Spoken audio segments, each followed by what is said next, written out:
so I studied the algorithm, and I was posting. So all the vlogs and the film that I was filming during that time, I didn't have any like clients. I started posting different videos on TikTok. So I posted 3 to 5 videos a day for 2 weeks, and then it's like my like probably 10th video, or like 10th video that went viral, and it was about what to do in your 20s to buy a house. Nice. So I mean, and I just kind of broke it down. It wasn't anything special. It was only like 15 seconds, but it kind of made the process a little bit simpler for like people that are consuming the content on the platform. So I was just trying to think like a 16-year-old boy, like looking at my videos and like, okay, how would they want to be taught like the information, because they don't teach you that in school. Definitely not. And even just that's a need for a lot of young people. It's like, how do you do that? And apparently they found you even just through Google, I'm sure. You know, you definitely understood the algorithm, knowing what kind of keywords to use and things like that. So it made you, that's majority where your clients come from? Yeah. Wow. And I've been fortunate because I know most other agents, once COVID happened, everybody stayed at home, you know, so a lot of your clients like possibly went away too, because they didn't want to buy anymore, or they didn't want to sell. But for me, like, since I had a following on the platforms, like people started to contact me when I was at home, you know, in quarantine, you know, so wow. And that just helped out my whole past couple of years. You know, it's been really, like, that's why I post so much, just because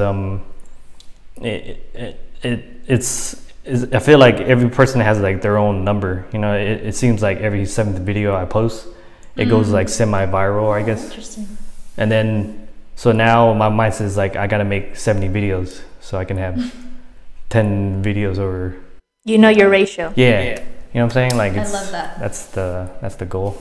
I love it. So what makes people want to do business with you rather than any other realtor, and what helps you to stand out and make you different from the competition? Well, I mean, I can't say what they want. I don't know how to make decisions, but I mean, I know one thing is, if you're relatable to your audience, it makes everything easier, you know, life and business and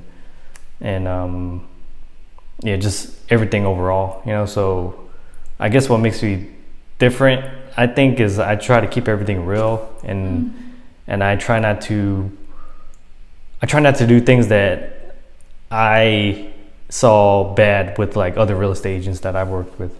You know, like some of them are like a little pushy, and then some of them, oh God, they feel like you feel like they don't really care too. You know what I'm saying? And dollar signs all over their eyes. Yeah, they're just trying to they're just trying to like push you on the sale, you know. And I kind of took a different approach. Instead, like, I was like, hey, I mean, it takes probably 10 to 30 houses for a first-time home buyer to see before they actually understand the market. Yeah. So I took advantage of that opportunity, because you're showing them a lot of houses. So then I started recording.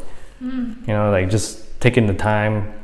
Like, since we're gonna see so many houses, we might as well like film all the houses that we see. So it makes content. Might as well make it worthwhile, right? So it just, everything's online now. Yeah, everything's online too. So smart man. It's just being patient, and I feel like I'm a patient person, you know. And then I try to figure out like their goals, like for the real estate or whatever they're trying to do, and then just focus on those goals. Perfect. I think that's really what makes me stand out, I guess. Like, like a win-win situation, a mutual beneficial relationship, right? Not just like one-way street.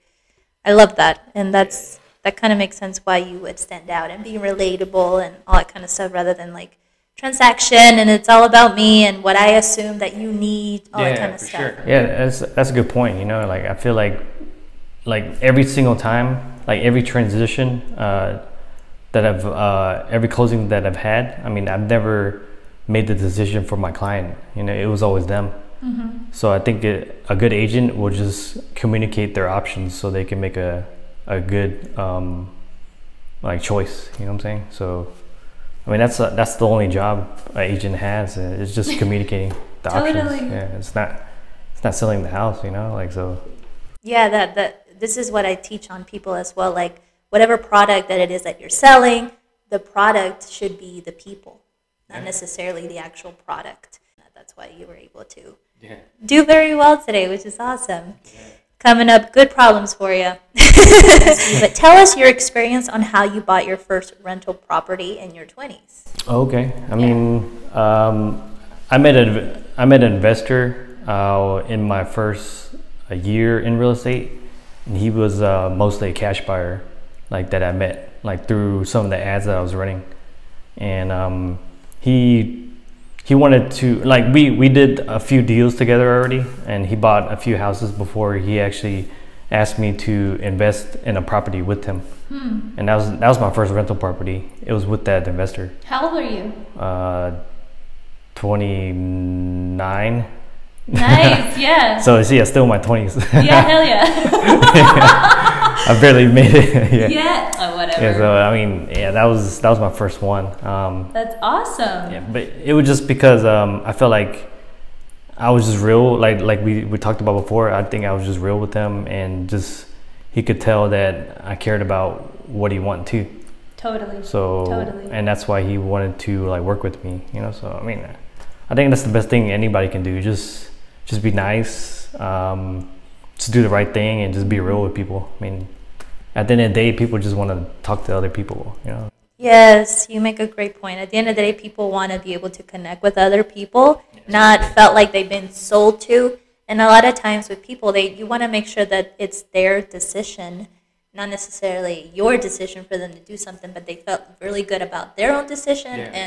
That's so yeah, relating with people, building relationships, whatever field that you're in, that's highly crucial if you ever do expect to grow, you know, the business of your dreams, because money does come from people, but when you honor, when you respect, when you relate with them, when you smile, all those little things that we take for granted, or is like little tiny elementary habits that to some people don't matter, but it's really that simple. But it's more fun that way too. Yeah. I know, like why be so serious all the time? People want to be relatable, like relate with other people, and just, oh, you're human. Oh yeah, I definitely want to do business with you. I think it's an energy thing, you know, like people want a good energy as well. Totally. If they feel like, oh wow, I like this person's like vibe, or I like their energy, like they wanna be around you more too. Exactly. You know what I'm saying? So but you got it. No, you definitely say great points for sure. All right, so I kind of want to touch upon quick real estate agent 101 tips. You know, things that a few tips that you can give us. So what are some of the things that we have to consider before buying a house, and what are the steps to take before buying a house, let's say in our 20s? Oh, nice. Okay. This would be like good like videos we can take on and put it on TikTok, really. Exactly. I mean, so first thing you need to do when you want to buy a house is have a 2-year work experience. And it could be multiple jobs too. It doesn't have to be one job that you have for 2 years. So say you worked as a teller at the bank, and then you got another job opportunity that pays more, and you took that job. I mean, that they include both of that. So first thing is 2 years work experience. Second thing is like checking your credit score. It's got to be above, right now I think it's a 620. The lowest credit score you have to have is a 620, and higher you can qualify for a loan. Third thing is the down payment. Most programs right now for first-time home buyers, you can get a 3% down payment. So say you're buying a $200,000 house, you'll need about like $6,000 like saved for a down payment. Yeah. So that's pretty much it. Very simple, right? It's not that hard, I think. I mean, it's gotta work. Oh no, that's important. Yeah. I mean, that I also was curious to know how to do that. So yeah, that's all it is. So yeah, just 2 years of work experience, credit score above 620, and down payment. Beautiful. Like money saved. So. Hell yeah. So how do you save for a house? Oh man, How do I save for a house, or how should? I mean, if you had to teach a 16-year-old how to save for a house. Oh, this is something I just did last year. You know, so if you do this when you're 16, you're straight. You know, so. Subscribe to my channel, hit that notification so you'll be the first to see the next upload. Tell me your takeaways or anything down below in the video. Your idea counts in my channel, so go ahead and comment. Thank you so much. Have a phenomenal day, and I look forward to seeing you in the next video.